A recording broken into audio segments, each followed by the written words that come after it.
utilize it either. I'm serious. It took a long time for Europe to pull its head out of its ass.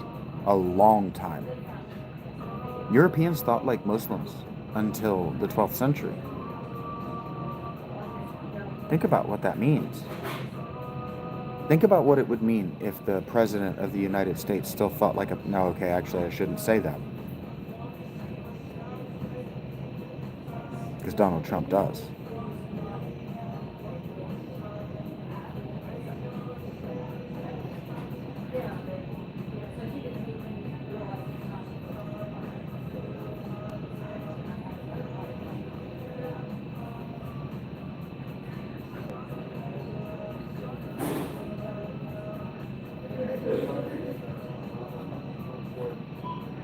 Okay, so in the context of trying to understand or trying to learn why these medieval clerics, these medieval people were so interested in these ghost stories, he says perhaps they did so, compiled all of these stories in order better to understand themselves and their relationships with the oniric and obsessive images of their deceased relatives. I cannot define oniric.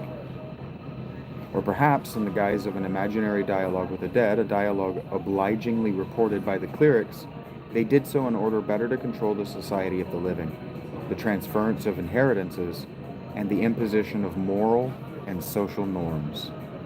Yeah, like Celts would. Like people with an ancient...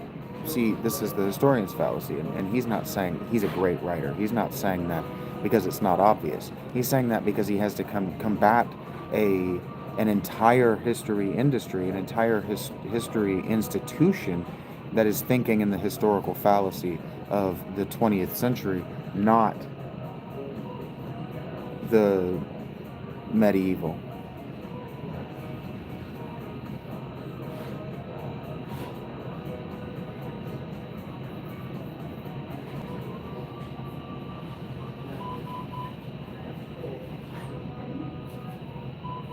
So funny. He says that he is an historian, but he's also in love with the people of this time, and so that's what this work is an expression of how much he loves these people and their stories, their worldview, the way they thought, the way they lived.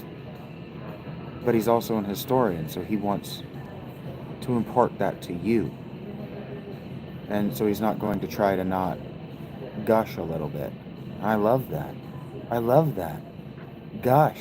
That's why I like, I don't like Dan Jones at all, but I like the guy, he's got the same name as Spider-Man, Tom Holland. I love Tom Holland's work. Total man crush on Tom Holland. If I had the money, I would buy Tom Holland a beer just to look at his pretty face. And I mean that. Just a great writer. Just to gush over how much I love his work. I don't even want to pick your brain. I just want you to drink this beer and let me tell you how much I think you're just the bee's fucking knees.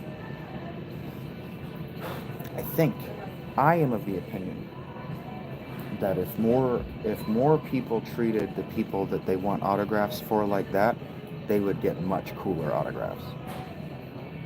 You would have much cooler interactions with your heroes and with your celebrities and with your crushes if you just bought them a beer and told them how great they are. But what do I know? I've only cohabitated with 5 women and been married for 7 years, but whatever. It wasn't even 7 years. We were together for 7 years, and I just call us married the whole time. I call the whole relationship the marriage because the reason I married her was to do right by her, do right by her mother, and do right by her grandmother, because we had been cohabitated for so long that not marrying her would be to damage her honor and her dignity. Which it turns out I should not have cared about. That's not a nice thing to say. If she ever watches this, she's not going to think it's as funny as I did, but I shouldn't have cared about her dignity. She doesn't. Not a nice thing to say, and I don't like saying not nice things.